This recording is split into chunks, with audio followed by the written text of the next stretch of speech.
Hello students, tenth class chapter 1 geography संसाधन और विकास यानी संसाधन और विकास it means resources and development. तो इस पॉइंट में आगे बात करते हैं इस चैप्टर के बारे में। तो नेक्स्ट जो हमारा पॉइंट आ रहा है वो है संसाधनों का विकास।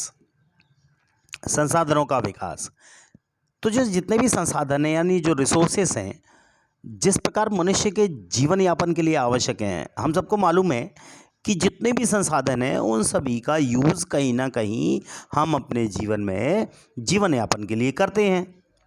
तो उसी तरीके से अगर हमें अपने जीवन की गुणवत्ता बनाए रखना है तो उसके लिए ये संसाधन बहुत ज़्यादा महत्वपूर्ण हैं। इन जीवन की जो हमारे जीवन की जो गुणवत्ता है, गुणवत्ता समझते हैं ना कि किस तरीके से हमें अपने जीवन को मेंटेनेंस करके रखना है।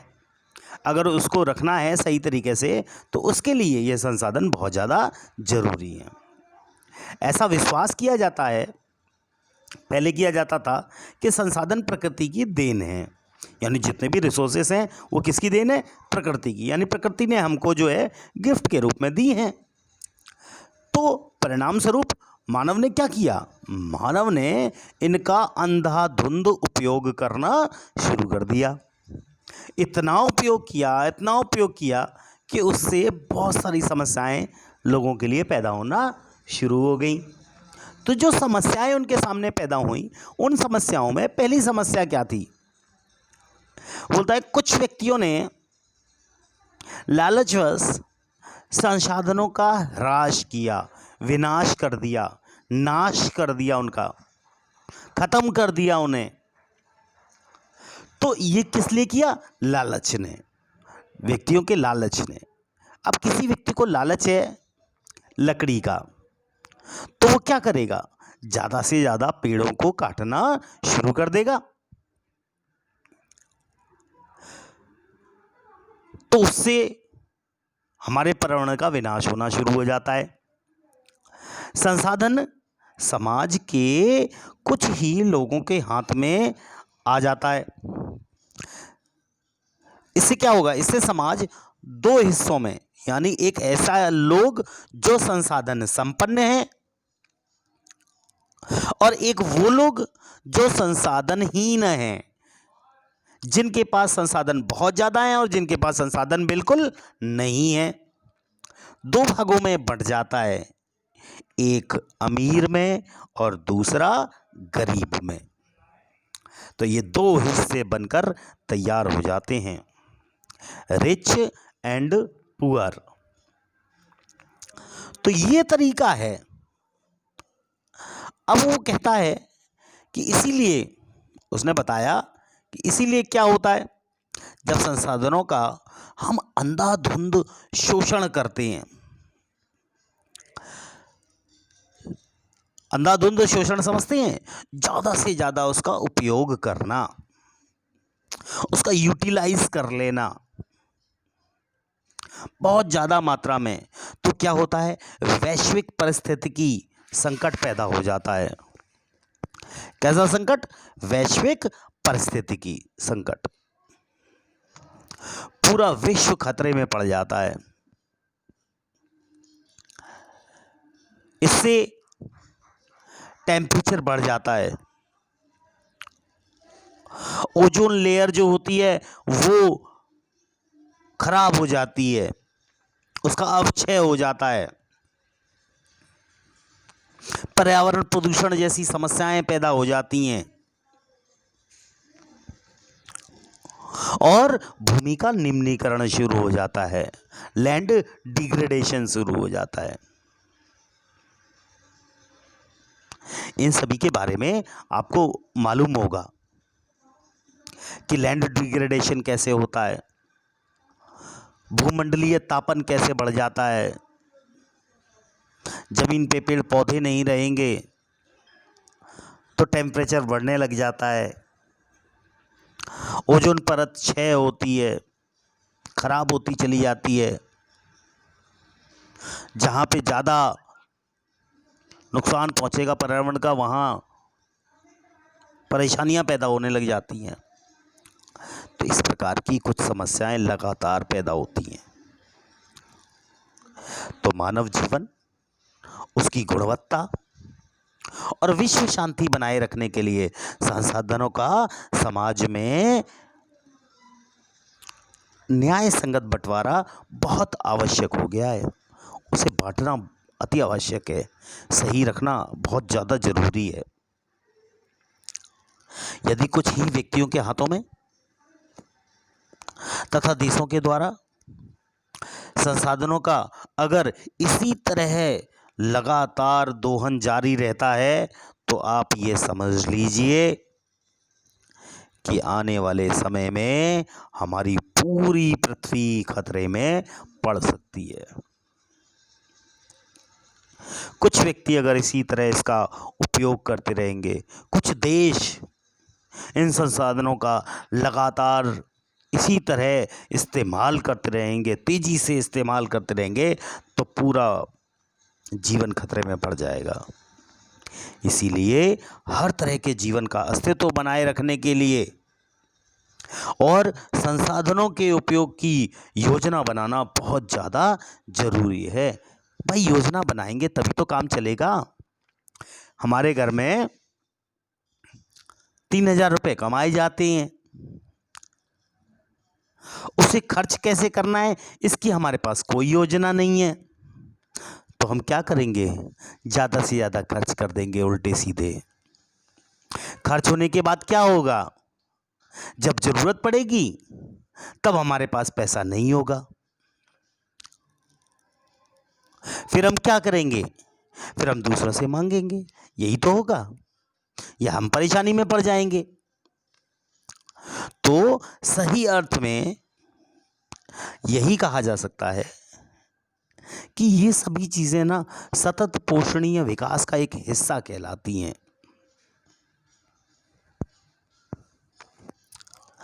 अब ये है क्या सतत पोषणीय विकास, इसके बारे में आप समझ लें। सतत पोषणीय आर्थिक विकास का अर्थ है कि विकास पर्यावरण को बिना नुकसान पहुंचाए हो। हमारा डेवलपमेंट कैसे होना चाहिए, हमारा डेवलपमेंट बिना पर्यावरण को नुकसान पहुंचाए।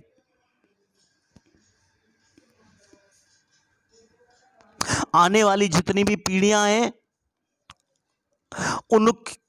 आने वाली पीढ़ियों को उनको भी वो चीजें आवश्यकता से मिल जाएं, आवश्यकता के अनुसार मिल जाएं।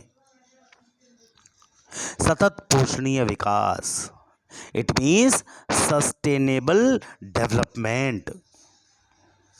सस्टेनेबल डेवलपमेंट, आप तो काम कर ही रहे हैं उन संसाधनों से, उन रिसोर्सेज से, जितनी आवश्यकता है उससे उसे यूज कर रहे हैं आप, पर आपको पर्यावरण को नुकसान नहीं पहुंचाना है। और आने वाली जितनी भी पीढ़ियां हैं उनको भी वो सारी चीजें उसी हिसाब से मिल जाएं। ये है सस्टेनेबल डेवलपमेंट। इसके लिए क्या किया गया, इसके लिए रियो डी जेनेरो नामक जगह है एक ब्राजील में, वहां पे एक पृथ्वी सम्मेलन किया गया था 1992 में। तो स्टूडेंट्स, जून 1992 में 100 से भी अधिक राष्ट्राध्यक्ष यानी राष्ट्रों के अध्यक्ष ब्राजील के शहर रियो डी जेनेरो में प्रथम अंतर्राष्ट्रीय पृथ्वी सम्मेलन में एकत्रित हुए, वहां पर इकट्ठा हुए। सम्मेलन का आयोजन विश्व स्तर पर उभरते हुए पर्यावरण का संरक्षण यानी एनवायरनमेंट का जो संरक्षण होता है उसे बचाए रखने के लिए और सामाजिक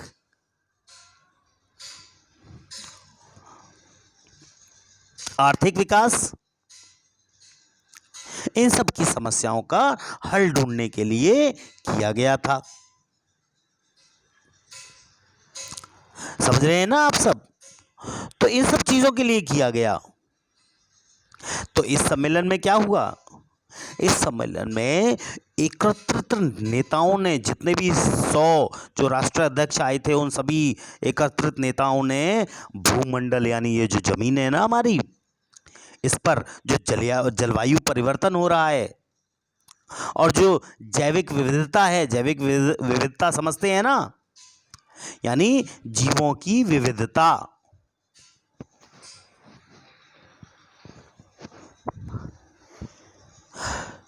तो ये जो जैविक विविधता है यानी जीव हमारे यहाँ जो है ना वो कई मात्रा में है, मतलब कई प्रकार के हैं ना, तो इसको हम विविधता कहते हैं, टाइप्स, कई प्रकार के। तो उस जैविक विविधता पर एक घोषणा पत्र तैयार किया गया और उस पर हस्ताक्षर किए गए, सिग्नेचर किए गए।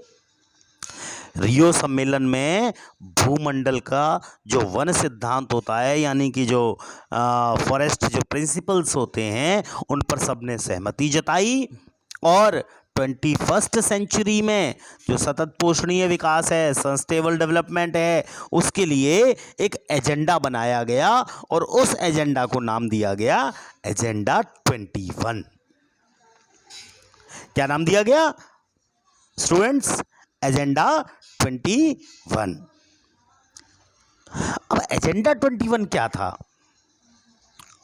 एजेंडा 21 एक ऐसा घोषणा पत्र है जिसे 1992 में ब्राजील के शहर रियो डी जेनेरो में संयुक्त राष्ट्र पर्यावरण और विकास सम्मेलन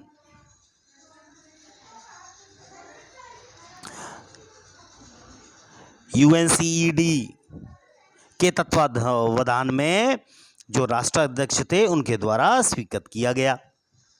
इसका एक ही उद्देश्य था इस सम्मेलन का, इस एजेंडा 21 का, क्या कि भूमंडल सतत पोषणीय विकास हासिल करना है।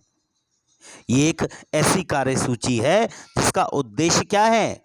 सबको समान हित मिलने चाहिए, पारस्परिक आवश्यकताएं पूरी होनी चाहिए, सम्मिलित जिम्मेदारियों के अनुसार विश्व सहयोग के द्वारा पर्यावरण में जो क्षति हो रही है या गरीबी या जो रोग हैं उन सभी से निपटना, ये है एजेंडा 21 का उद्देश्य। समान हित होने चाहिए, सबको समान अवसर मिले, आवश्यकताएं उनकी सही तरीके से पूरी हों, जिम्मेदारियों के अनुसार जो पर्यावरण क्षति हो रही है, गरीब हैं या रोग हैं, गरीबी से निपटना है या रोगों से निपटना है, ये सारे काम। तो एजेंडा 21 का मुख्य उद्देश्य यही है कि प्रत्येक स्थानीय निकाय अपना स्थानीय एजेंडा तैयार करे। तो स्टूडेंट्स, मैं समझता हूँ आज का जो पॉइंट्स हैं आपने बहुत अच्छी तरह क्लियर किए होंगे। तो अगले पॉइंट यानी संसाधन नियोजन की अगले एपिसोड में हम लोग चर्चा करेंगे। तो आज के लिए आपके लिए बस इतना ही। सो